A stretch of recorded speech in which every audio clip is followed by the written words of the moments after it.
want to. I'm not sure if the diversity and inclusion team want to say something as well before we start. I think you've said it all. Dr. André, thank you so much for taking the time to speak to us. It's a very important topic. I hope everybody will learn something new today and that you also get tested. Yes, but take it away, Dr. André. Okay.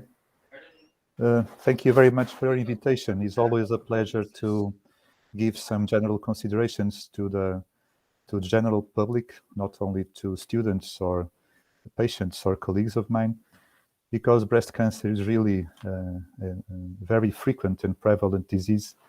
And nowadays we have quite good means for prevention. We know what is the signs and symptoms that must alert patients to seek a doctor. And treatments are evolving, and they are not so aggressive than in 10 or 15, 30 years ago. So I just want to give a little presentation of me. I'm a breast consultant, a breast surgeon, and I'm a consultant since 2010.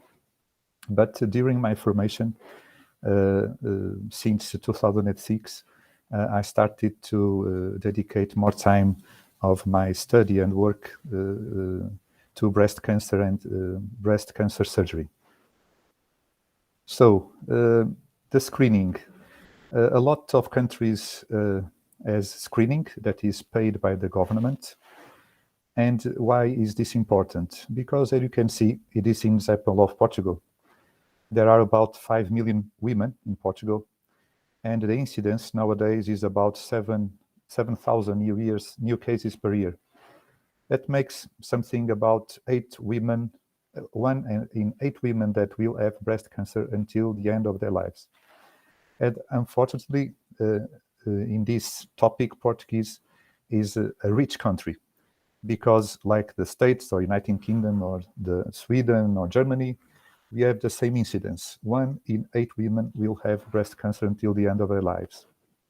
So the trick is to detect it earlier, then wait to more years to come, and then the breast cancer appears in an advanced manner. Because if a breast cancer is detected or diagnosed in an early phase of its development, normally it is curable. If you have a small cancer with a good prognosis factor, which are usually present, the chance of a breast cancer appears again sometimes is only 2 or 3% in 5, 15 or 20 years. So it must be diagnosed earlier. And so this is the purposes of screening. In Portugal, we are doing this in 2 and 2 years. It includes women that are in our NHS between ages 50 and 70 years old. It is only with a mammography, that is an exam that squeezes the breast a little bit and is done with X-rays. And then this mammogram is sent by internet to 2 radiologists that are in the I can say in Porto, Lisbon, or Coimbra, that is the main place that regulates the screening, and is evaluated by 2 radiologists. Independently, they see the mammography, and if anyone sees anything suspicious, the woman is called to a medical appointment in this principal center. And then afterwards, if there is an indication for further study, namely a biopsy, that is with a needle, we collect some tissue from the tumor, and it is watched in a microscope, and the diagnosis is done. And so the woman is, if the woman is for the study, namely a biopsy, it is referred to an hospital. I work in a tertiary hospital, University Hospital in Oporto, and we receive every day patients coming from the screening to do biopsies. Early diagnosis. This is not screening, not evidence-based, but recommended. What I mean with this is that the screening is evidence-based. There are studies that have proven that screening reduces mortality. Okay, The early diagnosis, that is exams that are done before 50 years old or after 70 years old, there is no evidence that it will reduce mortality. There are no studies, but we know that probably it is true that if we do an exam starting at 40 years old and we detect a breast cancer and not wait for the 50 years to detect it, it will, of course, will reduce mortality. And so we advise patients to do their annual or biannual mammography plus ultrasound. It is the ideal choice. There is no age limit, like I said. Physical exam done by the doctor, normally the gynecologist, auto exam that the patient does to itself. That exam is not so important if a woman or a young lady feels uncomfortable of doing a auto exam. It's not indispensable. It's not so important as doing the imagiologic exams. And I have written here that mammography is different than ultrasound because, as you can see here, this is a way of breast cancer being diagnosed. Calcifications, these white points that you see here. This is a breast carcinoma. This is a lump that we can see in the ultrasound, and sometimes we don't see in the mammography. And this is how it shows a breast cancer on mammography. Okay. Risk factors. As you can see here, you can see that age, having or not a child, age of first child, menopause, menarche. This is all about exposure to hormones, feminine hormones. If you are for a long time exposed to the same rhythm of feminine hormones, don't have a child, don't breastfeed, you always have the stimulus of those feminine hormones in your body, and that higher the risk of having a breast cancer. But what is the most important thing is this. As you can see, is previous breast cancer, family breast cancer, and the most important is a first-degree relative with breast cancer. And mostly important if that breast cancer in a sister or a mother appears in the 30s or the 40s. But I emphasize this. First degree and a breast cancer in a young age. Okay? The other factors, we cannot do anything actually. We don't get younger or older. Normally we don't go and have a child because we want to prevent breast cancer. That doesn't make no sense. This is the most important thing, because if you have something like this, you must seek a doctor and he will tell you what is your risk and what you must do to do an early diagnosis of a possible breast cancer.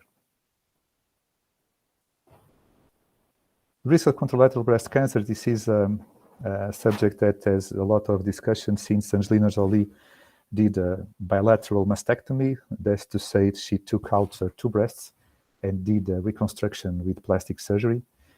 And as you can see here, there is 10% of breast cancers that are hereditary. That is, we found a mutation that passes from child to daughter to granddaughter. This is the genes normally involved, and we normally advise the contralateral mastectomy. But if you have a breast cancer that it's not hereditary, normally contralateral mastectomy is not advised. And this is a good take-home message if you have any friend or family that has a breast cancer and it is sporadic. You can calm her, saying that someone told her today that she is not advised to do surgery to the contralateral breast. I will show you some picture of ladies naked from the top of their belly. I tried to find some schemes, some draws, but there is really some stuff that I think it's very important for you to see pictures. I'm going to talk to you about some topics of how our breast cancer present. And it must, although only 1% of the breast cancers appear in the men, well, I can say you that in my breast center in Oporto, one Hospital São João, we yearly treat or do surgery to breast cancer patients, an order of 400 per year. And if we say that 1% are men, well, it's not many. 4 breast cancers in men for a year. It's really very rare. But if a man has a lump or something like this, you can see that there is something wrong in the left nipple of this man, and it is a normal right nipple. So if you have any alteration of the nipple, you don't be worried. Just need to seek a doctor, and he will tell you if it is something to do an exam or do anything, or only to have a dermatologic treatment during 15 days or 1 month, and probably that's it, and we'll get away. Pain. It is the most frequent complaint. If you have breast pain, you must do an ultrasound, or if you are more than 40, also a mammography. And normally it is related to anxiety, the stress of the day-to-day life, our work, study, whatever. And you can see that only 7% are related to breast cancer. It's very rare the breast pain be related to breast cancer, but we must always do exams to prove this. Lump. Lump is a tumor. In Portuguese, I think there are some Portuguese people watching this. It's called like this. And a lump can be a benign thing or a malignant thing. And all in the malignant is a synonym to cancer. Okay? So if you feel anything in your breast, it's not usually breast cancer. Most of the times it is a benign thing, like we can see here, that is a fibroadenoma. A cyst. A cyst is felt by a woman as a lump. But when we do an ultrasound, we can see an image that is different from a real cancer or a real benign nodule. The most important thing to watch in this slide is that normally the cysts are benign and simple. Sometimes they can have a shape like a mushroom inside of it that needs to be done a biopsy. So if you have a lump, you do an ultrasound, it is a simple cyst, that's okay, you don't need to do anything. If it has something like this, you must do a biopsy.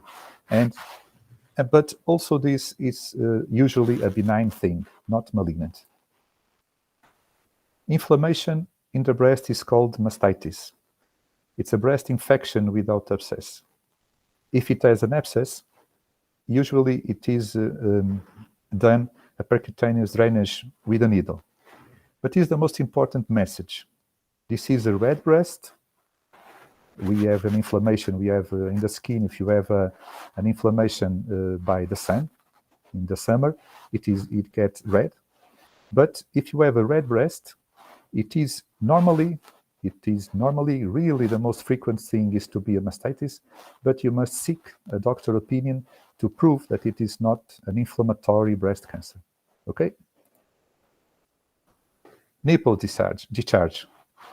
There are many women that have normal nipple discharge. But if you have for the first time a nipple discharge, you must seek again a doctor, because we know that if we have this, it is bloody, it is only on one breast, it is spontaneous. What I mean is that the bra gets with yellowish liquid or browny or even reddish discharge. It is more important than if you have 1 in a month discharge, or it's not spontaneous, it's always when in the bath you squeeze your breast. So if this appears to you, be calm, just seek a doctor. Probably it is most certainly something that is not related to a cancer. So what we don't want is the locally advanced breast cancer. You see ulceration, of the nipple, you see ulceration of the skin, the inflammatory breast cancer that again I show you. This is not what we don't want to see. We want to see a 1 centimeter breast cancer that you don't feel with your hands. Just it is seen on mammogram or ultrasound. Diagnosis, it is done with exams. This is mammography, this is ultrasound, and this is studies that shows breast cancers. Nowadays, we divide breast cancers in some subtypes, and according to those subtypes, we can say which are the treatments that we must do. And normally, as the prognosis goes getting worse with this classification, we need to do more treatments to get that prognosis good. Okay, so the first message is that we don't do aggressive treatments only to bad cases. Always patients ask me that. No, nowadays we have a breast cancer that has a little risk of appears again in 5 or 10 or 15 years. And that reason is enough for us to do chemotherapy. That is the treatment that makes our hair fall off. And so it is a very personalized treatment that we discuss every patient in a multidisciplinary team meeting. And we not always think about the disease, but also about the patient. It is different to have a young patient. It is from an older patient, because the young patient have a child, she's working, she wants to have more child, and an old patient, normally she is retired, she don't have child, she has time, she feels things a different way. Treatment of breast cancer involves a lot of specialties. And you can see here, just getting back a little bit that I have talked, stage 1 is better prognosis breast cancer than stage 4. And if you see that it nearly doesn't get out of the 100% survival if we detect it earlier. Okay? About treatment. It is important to demystify some things. Surgery. 3/4 of the times we can conserve the breast. We don't need to take it all out. We don't need to do a mastectomy. Radiotherapy, it doesn't hurt. It's done it takes a lot, sometimes normally 1 month to do the treatment, and patients don't take any pills for pain, or if they take pills for pain, is 1 or 2 pills in the end of the treatment. Chemotherapy is not always done. Actually, I can say that most of the patients do pills for hormone therapy. So if you have something that is suspicious, you must go and mark an appointment with a doctor, because if it is detected earlier, the chance of only doing hormone therapy, radiotherapy, conservative surgery, not chemotherapy, not mastectomy, gets higher and higher. Immunotherapy is another treatment that is coming available in recent years. Sometimes we do those treatments with hormone pills or with chemotherapy after surgery.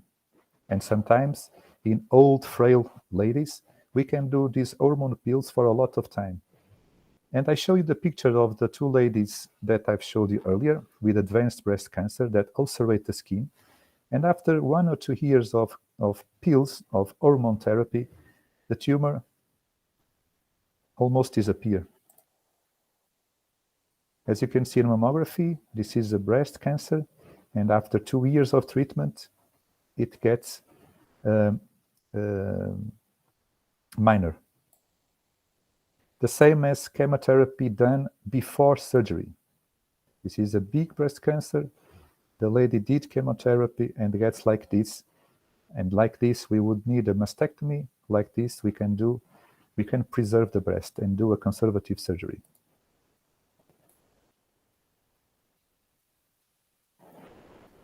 And this is the aspect of a lady that did a reduction mammoplasty. She had big breast with ptosis. She has a big breast carcinoma. And with a plastic technique, we can do this kind of surgery. And I can tell you that some ladies, they feel happy of having a beautiful breast after the drama that is having had a breast cancer. We can take some fat tissue in the lateral thoracic wall and rotate that fat into the breast. Okay. What I mean to say with this slide is that there are a lot of stuff that we can do in surgery to have a nice aesthetic result. This is the result of a surgery that was operated with the fat of the lateral thoracic. This is a tumor that was here, a big tumor. We take the tumor out and we can fill it with the fat from the lateral of the thorax. And also, we don't need to do always a mastectomy that the patient gets a chest flat. We can leave the skin and take only the breast tissue that is below the skin. This is an example of a young lady that have a mutation. She had hereditary breast cancer, and she did a bilateral mastectomy, and she did a reconstruction with implants. But we can do reconstruction with muscle of the belly that is rotated superiorly to the breast, or even with muscle of the back that is rotated to the front, and it is done using also an implant. So, thank you. I think this is some topics for you to have doubts, and we talk a little bit in the next 8.5 minutes. So, it's your time to speak. Thank you so much, Dr. André. Yes, Johnny, you can start with the questions. Hi, thank you. Thank you so much for the presentation. First of all, I do have a couple of questions. Is it true that the contraceptive pill is also a risk factor for breast cancer because it also contains hormones? Yes, that is an expected question. And 2 or 3 years ago, a big study went out, and it gathered thousands of patients, and they cannot show an association with significant statistical difference between patients that take pills and patients that don't take pills. Okay. And those studies, they reported to women that take a big hormone dosage pill, okay? 30, 40 years ago. Nowadays, the pills are of low dose hormones. So we think that it's a safe way of doing contraception. Okay, thank you for that. And regarding mammograms, because they also contain radiation, right? How advisable is it to actually do those when we know that radiation can also cause mutations? No, it's not true. Okay, mammograms that are done yearly, they don't are a concern. If you compare the radiation of tomography, a CT scan that we do, probably we'll do 2 or 3 CT scans during our lives. And in a few weeks ago, I talked with a radiologist about that. And the CT scan have radiation of about, I don't know, probably 20 or 25 mammographies. So we will do in our lives 2 or 3 CT scans because we have a suspicion of an appendicitis or we have a trauma of our head. So doing a mammography yearly, that's not a question. It's safe. Okay, good to know. And then my final question is, there's been some studies about the use of deodorants with aluminium in combination with shaving. Can you tell us any more about that? Is that a risk factor or?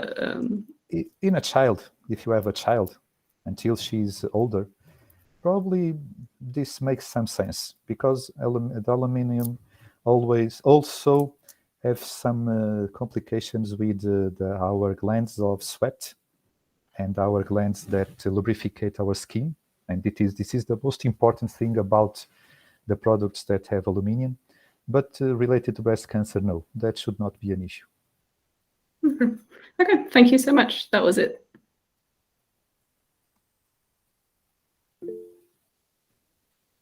Laura? Yeah. Good afternoon, Dr. André, once more. I actually have a question which is related to, the connection between the cancer and the nutrition, but also the connection between nutrition and reducing the side effects of the treatment. I'm telling this because, I come from a generation of French fries and Coca-Cola and all of this stuff.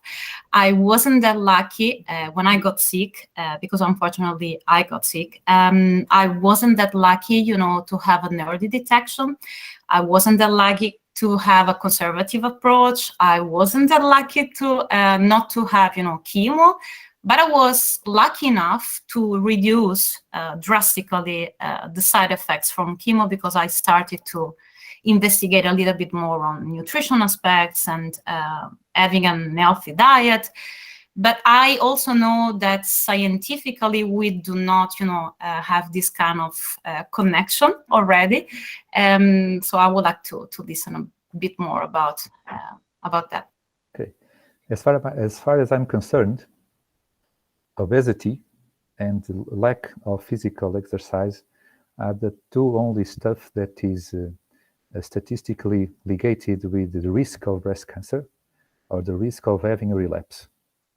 Okay, so we all know that we drink a lot of Coca-Cola with sugar or eat a lot of fries or McDonald's, we will get fat, and so the risk of having a cancer, not only breast cancer, almost all the cancers, is higher. So a lot of patients, and nowadays that is being quite usual, ask me, what should I eat? And I say a Mediterranean diet.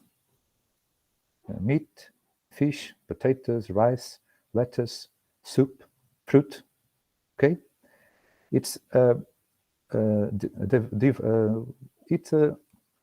things that have no sugar and don't have a lot of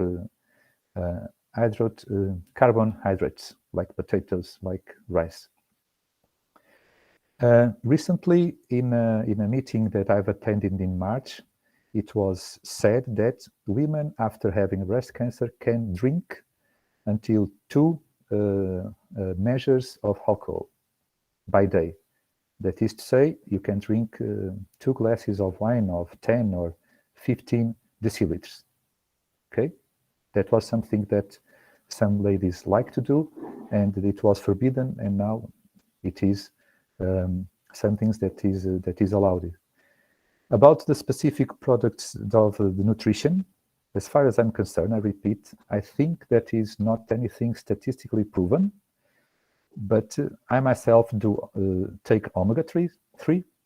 Yeah, today I started to make a supplement of magnesium because I do sport. That doesn't make me harm. I don't know if it will make me good, but if it makes me feel okay, so I don't see what is the problem. Thank you so much. Thank you. Yes, Melina can go. Hello, Doctor. Thank you so much for your time and your presentation. Doctor, this is what I've heard. I don't know if it's a myth or there is any kind of truth in this and to what extent. What I've heard is where hereditary breast cancer is concerned, they say it skips a generation. I don't know if that's just a simple, if it's a myth or if there is any kind of truth in it or fact, and to what extent. I will talk about hereditary breast cancer. Okay, in Oporto, I do I have specific appointments with women that are at risk of breast cancer, namely with hereditary breast cancer. They have a mutation in all the cells of our body. Okay, that is what is called hereditary. It is in the spermatozoid and in the ovule. It gets to next generations. but it doesn't get always to the next generation. Okay, the most frequent mutation in breast cancer is the BRCA mutation, and it's called an autosomal dominant mutation. So it have a 50% of a chance to get passed to my child. I can also have that mutation as a man. If you have a doctor that doesn't have breast cancer, and she does a test, and she doesn't have the mutation, so a child cannot have the mutation, okay? Even if the grandmother of this child had the breast cancer, the mutation. This means that the mutation didn't pass for the mother of that child. This is not 100% like this, but 99% it is, okay? If you do what I mean is that you have a grandmother that doesn't have a mutation, and you have a doctor that doesn't have a mutation, the child won't have it, okay? If you have a grandmother that has a mutation, the child has a 25% of the mutation. But normally what you do is study the whole family. If someone like a grandmother or a mother has a mutation, we study the sister, the aunt, the nephew, the doctor, and so on. So I don't know if I answered your question. Yeah, I get the picture. I So get the picture. not in hereditary cancer, there is not the gap generation. What happens is that woman doesn't have the mutation, so we cannot pass the mutation to her daughter. Okay. Thank you so much, Doctor. Thank you. Also, Abhishek, I think you have a question as well. Yes, I do have one, which is very different from the others. But thank you, Doctor, for this session. I have a question. I was just trying to understand what kind of mechanism you use to detect. Is it manual, or you use something like a convolutional neural network, which is deep learning-based mechanism? I didn't understand, Kit. Can you talk slower, please? Oh, sure. So I was trying to understand what exactly the mechanism that you follow to detect the breast cancer. Is it manual, or you use some convolutional neural network, which is basically a kind of AI? I think, no, we don't use any. Well, in the screening, we send the images by internet to the radiologist. But afterwards, we do the diagnosis only with the mammography, ultrasound, magnetic resonance, and biopsy. We started in last year to talk something about artificial intelligence to help in the diagnosis, to help in planning our surgery, but it's not used in our everyday clinical practice. But I don't know if I answered your question. Yes, you did. Thank you. I was just trying to understand, like, is it causing some efficiency issue, or the prediction is not that good when you use artificial intelligence? We are trying to use artificial intelligence in everything. So I think that probably in the future we have prediction about breast cancer. Who is going to have breast cancer? Because one of the great pitfalls of all the cancers is we don't have markers in our blood to see when it's going to appear. We know if you have a high cholesterol and we are fat and we smoke, that the probability of having an heart attack is bigger than one that doesn't have. But we don't know what is going to happen with the woman, because the risk is not so higher of having a breast cancer in these kinds of people than to have an heart attack. Also, we don't know who is going to be cured of treatments of his breast cancer. Okay. So if you can predict and split the groups, it would be a Nobel Prize, certainly. Okay. Thank you. Yes, sir. Laura. Yeah, sorry. It's because we have a very nice input from Debbie in the chat. I think we should address, because, in some cases, women actually need for breast implant after the surgery. So maybe we should also address that point. But what is the question? She's saying people should know the risk of breast implant breast implant illness and other risks associated to that. I think she's talking about lymphoma. That is a cancer of our defensive cells. Yes, I think so. It is Yeah. very, very, very, very, very rare. Only associated with some kinds of implants, textured implants. And there are smooth implants and textured implants. This is a technical issue that I wouldn't like to get deeper right now. But of course, if you want to put an implant by aesthetic reason or by a cancer, I think that you must talk with a plastic surgeon or to the breast surgeon that do the reconstruction and demystify this. You must know that there is a risk, but I think it's the risk of 1 in 1 million or probably 1 million or 10 million, something like that. It's a risk very, very low. And we are now knowing what is the presentation of that disease, and mostly of the times it is curable. So if I was a woman, and if I have a small breast, I would think of putting an implant. And if I have a breast cancer and need mastectomy, I certainly would do a surgery with immediate reconstruction with an implant.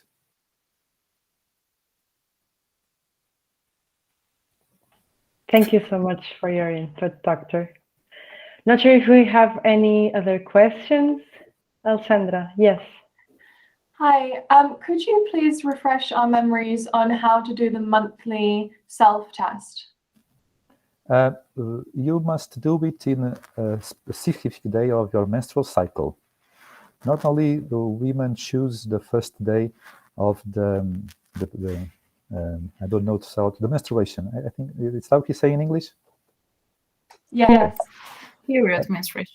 Yeah, you can choose the first day, and normally you do it in the bath, and you put your hand in the breast, and you do the exam like this, with the flattened fingers, not with the tip of the fingers, and you do it all along with the breast, all the 4 quadrants of the breast. You look like this. Okay. Don't forget this part of the breast. Don't forget that sometimes there is breast right below the clavicle, and most importantly, don't forget the center. Okay. If you feel a lump, don't get worried. Just go get an appointment with a doctor. You'll do an ultrasound, and probably it will be a cyst or a benign lump. Thank you very much, Doctor. Do we have more questions? I don't think we have more questions. So once again, thank you so much, Dr. André. We went 10 minutes after the expected ending time, but that's completely fine because we had some great questions. So once again, thank you very much, and thank you all as well for being here and listening to Dr. André. And I guess have a great Thursday. Thank you. Thank you for being there. Thank you very much. Bye, everyone. Thank you, Doctor. Bye-bye. Thank you. Bye-bye. See ya.